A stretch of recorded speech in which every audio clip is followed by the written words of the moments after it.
ณนี้จะด้านบอกไฟกำลังจะปุ๊บเข้าไปหานะครับจะด้านประสาทนะครับเมื่อวันนี้แม่ขอลาลูกลาเต้าลาหลานทุกคนด้วยเพียงตอนนี้ถ้าว่าจะฆ่าจะไปมีวุฒิไปตัดก็ขอโทษได้ตนเป็นลูกเป็นเต้าก็เป็นปีเป็นร่างวงศาคณะญาติกันแทนให้ตั้งแต่นี้ไปก็ขอจิตตั้งดวงวิญญาณของลูกแต่แก้วโกหาใครมาหับมาห้องจะเอามาด่าบนกิจบนตาเหตุการณ์โลกลาอย่างที่ถึงเอาวงศาคณะญาติจะได้ประกอบพิธีการจะเป็นในช่วง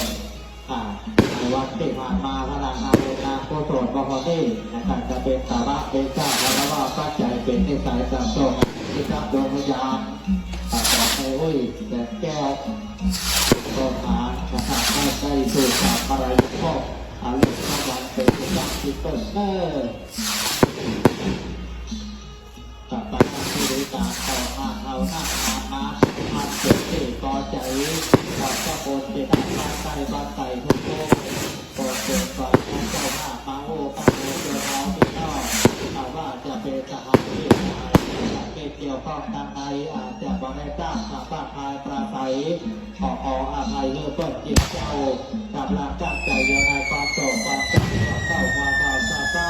ขอบคุณรถยนต์นะครับเป็นได้รับส่งตัวภาพเป็นได้สาระเรื่องการเวลาขอบคุณเจ้าหน้าที่ด้านชรบปพราแห่งหนาที่ได้ดูแลรถลาวิ่งออกวิ่งเข้าเพื่อเปิดเดินทางอย่างปลอดภัยเจ้าก็สู่ลำเนาเรียบร้อยก่อนนาวันตาก่อนนานก่อนน้อยตีการใหญ่น้อยอาไตโซข่าวมาเตอร์ข่าวบอกว่าไตว่าไก่เจ้าภาพจะไปตอบแทนโซโคเจ้าภาพจะไปตอบแทนโซโคนะครับวันนี้เทวดาเจ้าเมื่อดอกจันตะวันเทวดอกโยปันโดก็จะได้เพราะต่างจากรองสวัสดิ์ที่มันยังมีมาแต่ได้มาทำตามจุดที่สลายล่านะครับราชกิจดวงวิญญาณออกได้ด้วยแสงแก้วโกฏาบรรดาพี่น้องลูกหลานขณะนี้เทวดาได้ทำตามจุดที่สลายร่างของให้แล้วตั้งแต่นี้ไปจะได้ร่างของให้จะได้กระต่ายจะเป็นเหยื่อของพระเพิงเจ้าแต่กับแต่จะลาโดกลาเต้าพวกหมดเลยยังตอนนี้ก่อนนะครับเด้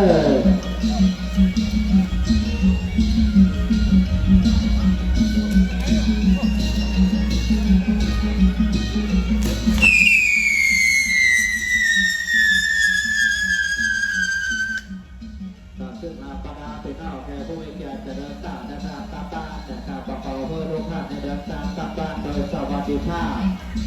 ปลอดภัยกับเจ้าโกดก่อนนะครับขอผู้ลูกค้าในโชคดีนะครับเป็นเงินใจไร่โลหะยอดเงินโบนัสเทวดาพวกความบันจันทร์ต้องโกดก่อนนะครับก่อนจะไปใกล้จะกลับได้รับความปรับปรุงจากทีมงานประชาเมืองเพิงประสาทศิลป์บางสักเหนือตะบนยิ้วอำเภอเพิง